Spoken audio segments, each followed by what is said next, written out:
All right, Coach. Well, I guess we got to start maybe with like the big elephant in the room. You two Power 4 quarterbacks coming here to ETSU to play football.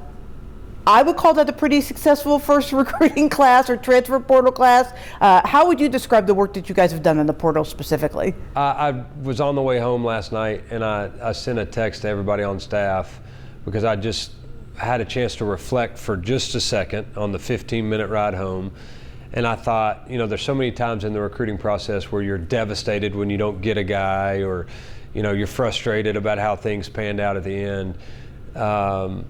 That I think because you go through those emotions, it's really important to kind of celebrate what we've been able to do over the last month with getting, the right character players, but also really talented guys. And we won a lot of different recruiting battles over, some schools that from a perception are bigger or have more resources or whatever it may be.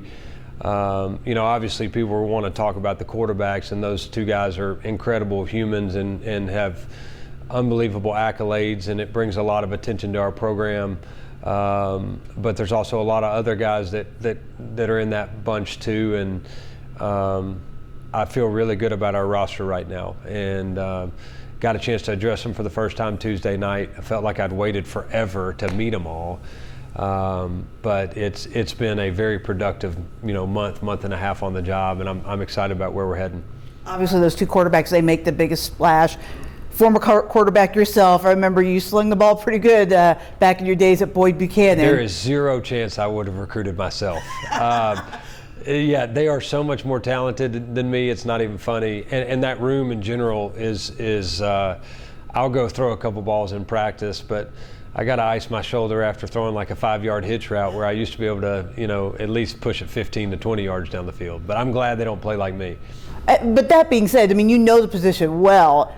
It's been a little bit of a struggle here at ETSU, save a couple of guys since the program's come back. How important is it for you to get that quarterback position right? If you look across college football, if you look across the NFL, if you look at high school, middle school, it doesn't matter. If you don't have a quarterback, more than likely you're not going to win. You won't be very good. You can be as creative as you want, but if you're not good at that position, then it's going to be a long year. I think that the roster of guys that we inherited from the quarterback position are very talented, and they're good players, and I have no doubt you can win with those guys.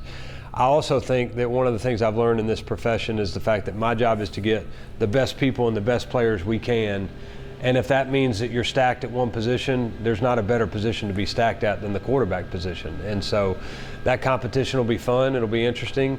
I may just spend a little bit more time in the quarterback room, but no, I'm very excited about what our prospects are there. Just two of a handful of Power 4 transfers that you got in. I think one that will get a lot of attention is Charlie Browder, local kid.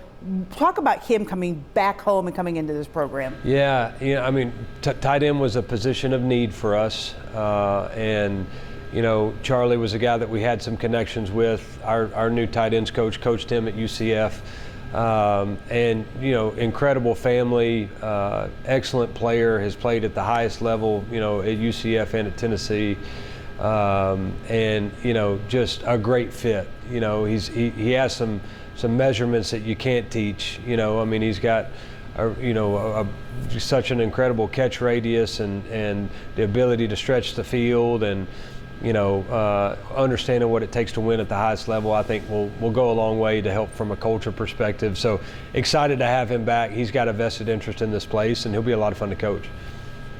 The defense was one of the strengths last year, but a lot of those guys are gone. What's kind of the goal to get the defense or kind of sustain what the defense has done over the last couple of years? Yeah, I think they played great defense a year ago, and obviously feel great where it starts. For me, was who I hired as a defensive coordinator. Chad Staggs is special. That whole staff on the defensive side, and I feel great about all of them.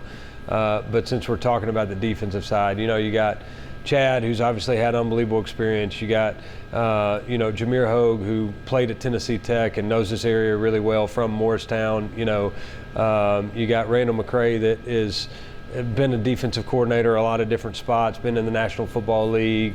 I'm telling some secrets on the guys that we have hired right now, so don't tell anybody other than the people watching. Mike Mosa was with me at UCF, was also at East Carolina, and Travis Cunningham was at App, and Gardner Webb for forever. There's a lot of experience.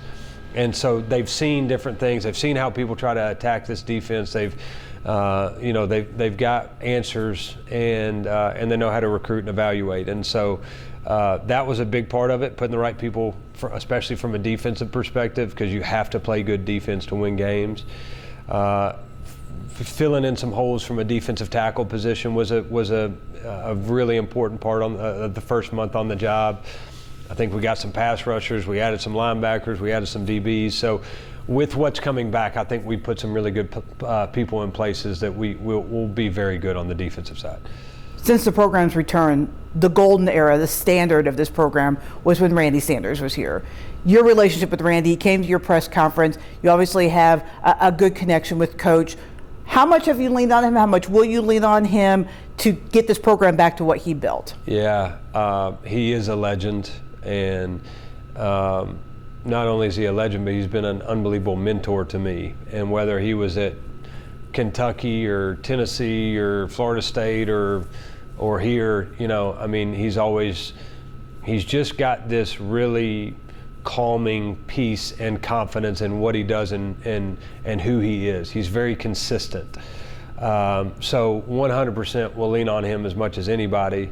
I've had a couple opportunities to talk to him. I know that we're getting past fishing season, so he actually wants to talk a little bit more.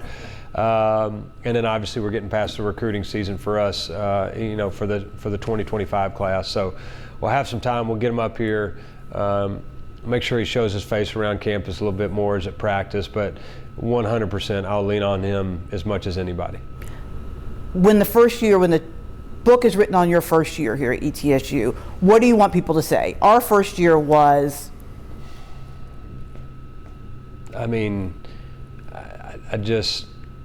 it was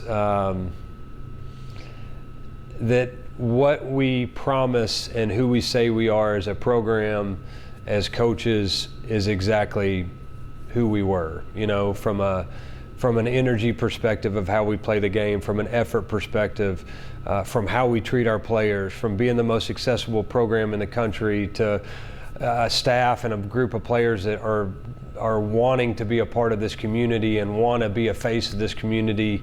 I think we're going to win a lot of games, and I think we have opportunities to win championships for a long time here.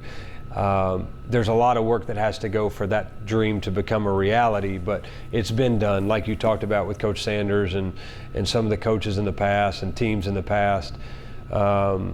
But I want everybody in this community to say, that's my team, that's my coach, that's my players, because of the relationship and the accessibility that our program creates, and that they're along for the ride and feel a part of it as much as anybody.